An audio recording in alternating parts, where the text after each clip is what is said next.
Mira nada más, este caldo de res se ve tan delicioso.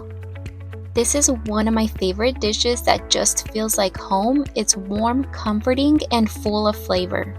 It's perfect for a cozy day, and honestly, it's so easy to make. Let me show you how I put this together so that you can try it too. These are the ingredients we will need for the caldo. First up, we have the beef chuck. It's nice and tender when it's cooked. And then we have the fresh veggies. We have celery, carrots, zucchini, cabbage, and corn on the cob. We can't forget the aromatics. We have onion, garlic, bay leaves, and a little peppercorn for depth.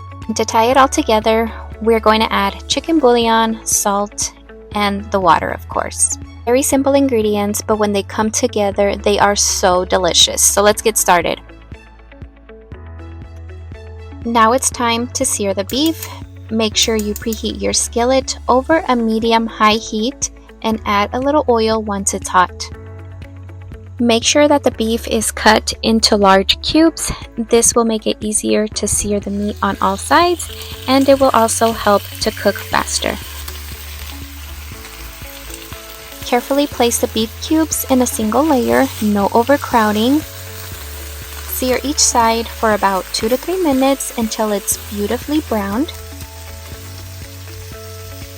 This step adds so much more flavor and it adds depth to the caldo. Now you can finish searing off the rest of the meat. Just make sure it's all golden brown on all sides. And remember not to overcrowd the pan. This will prevent the meat from giving you that nice golden color.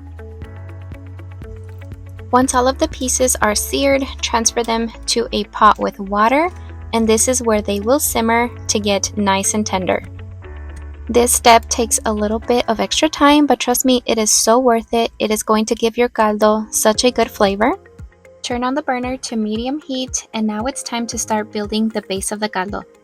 Add in the chicken bouillon, the peppercorns, the bay leaves, the onion, and the garlic. These ingredients are going to infuse so much flavor into the broth.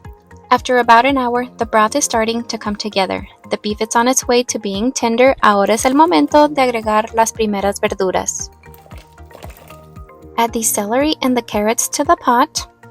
These take a little bit longer to cook, so they go in first to soften and release their flavors. Give this a quick stir and cover the pot again. Remember to leave a small opening and let it simmer for another hour. After that, the carrots and the celery have softened and it's time to add more fresh veggies. Vamos a agregar el repollo y el elote. The cabbage adds such a beautiful sweetness and the corn gives it a classic comforting touch. If needed, this is a perfect time to add more water just to make sure that everything is covered.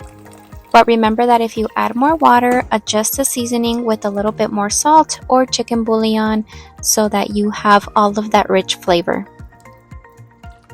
This is also a good time to check on the beef and make sure that it's getting tender. I had to add a little bit more salt, and I also added the cilantro. After 30 minutes, the cabbage and the corn should be perfectly cooked.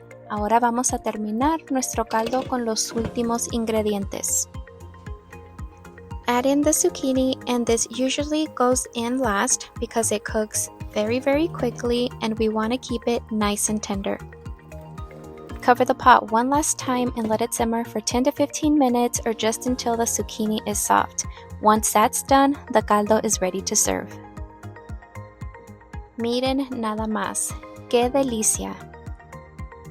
El caldo está lleno de sabor con su carne de res bien suave y las verduras perfectamente cocidas. This is comfort in a bowl right here. And it's perfect for those cold winter days.